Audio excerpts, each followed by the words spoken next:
You gonna water the flowers?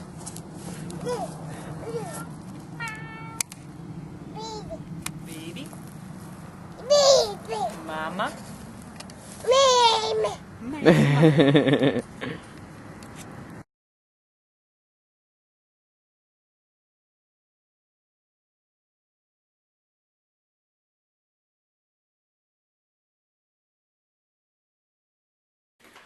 This is Eric Stewart of Code Green Community TV, and I'm interviewing Adam Psihos, a market gardener in the Tarpon Springs area, and he's going to talk a little bit about what he's doing in his backyard. Adam, can you tell us about what you're doing in your backyard? I grow things, and then I harvest them, and sometimes I sell them. For a couple years now, I started with square foot gardening and got into gardening. It's new to me. I'm new to Florida within the last 5 years, and I thought growing food was the best way to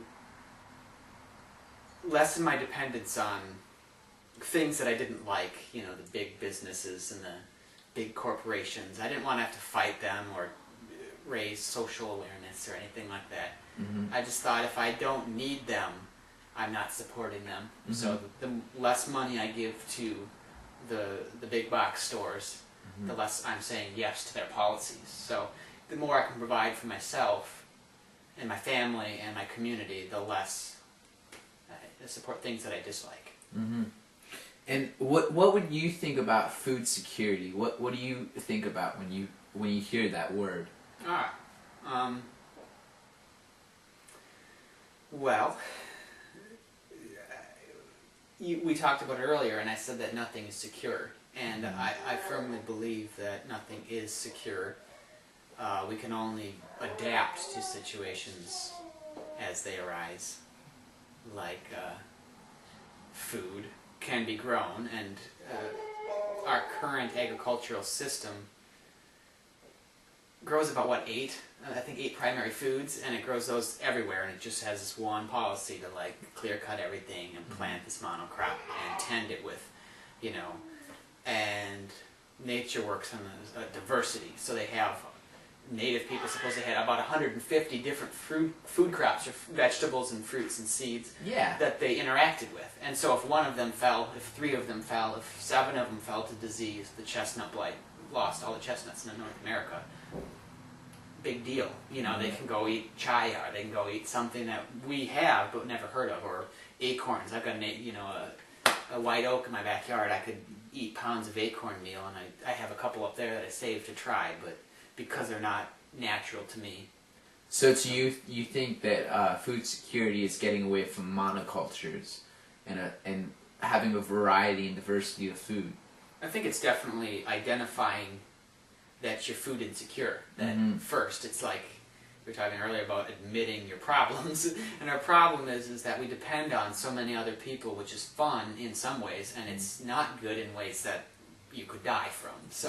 So the more crops and the more we interact with our natural environment, the more food there's lemon trees here, there's, like I said, and I've got different citrus and fruit trees, but there's also ones that just grow untended, and to know those and to your neighbor to know those, it's easy. So saying that out, what do you think your vision of Tampa Bay is for food security and what you're doing in your backyard?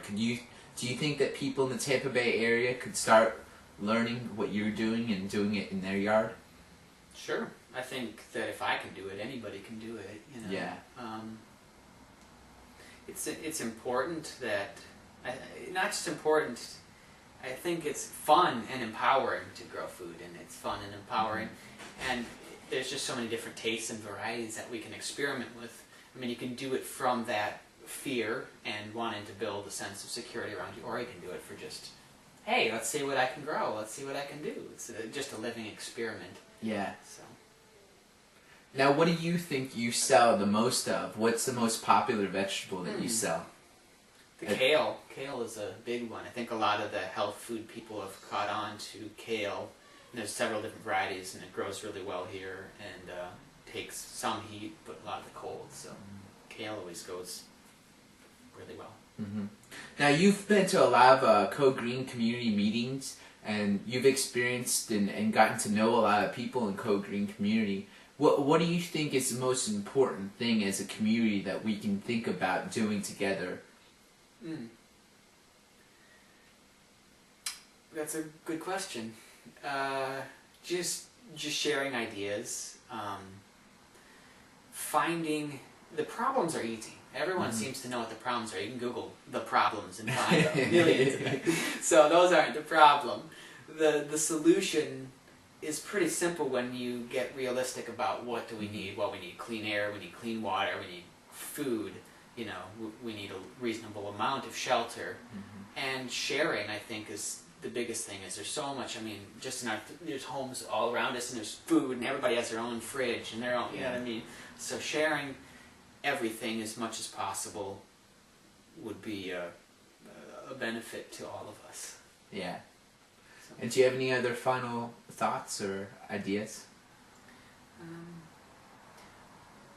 Well, we were talking about being natural, and I think that's something that people, they say they want to get back to nature. And you never got away from nature. You are nature. And so this idea that there's the earth and there's humans creates, I mean, it's dualistic. And so when we start saying, I'm native here, I live here, I inhabit my home, and this is something a friend of ours, Jim Kowalski, another market gardener, really talks about, and it's really important that we start seeing that we belong here, that we're not some kind of space crash aliens and can't quite figure out where we belong. And it's, I mean, you can grow so much food, and it's not just food, it's belonging. It's you're growing belonging to Earth and to your home and to Tampa Bay and to your friends and your Code Green. You can belong to it, and it can be part of you. And well, I know I've spoken with Jim a lot of times, and he says to inhabit the space where you're at. And I think that helped me a lot too. I know when I was starting gardening, I was never present at my garden. I was always somewhere else gardening at their house. But when I actually am present at my home and I'm gardening in my house, it's just, you really see the abundance that you can get out of it. You tap into definitely more practical ways of doing things. We talked about changing just a little footpath in your garden, creating this flow that makes you want to be out there instead of having it all disjuncted when you live there and you designed it, and you change it with what you see, which is monoculture. Agriculture doesn't do that. It just says and then it puts in one thing, and it's just, I mean, that's to me soulless. And I'm not saying it's wrong. It's not right for what I want to live. I want to live a diverse, complex, abundant, and I want my life to reflect that, and I want my feelings to reflect that. And so really inhabiting where we are and being real, honest human beings that are present is so much more than what Code Green sounds like, but to me it embodies that, to become human again and to network with those people that are feeling that itch. Yeah.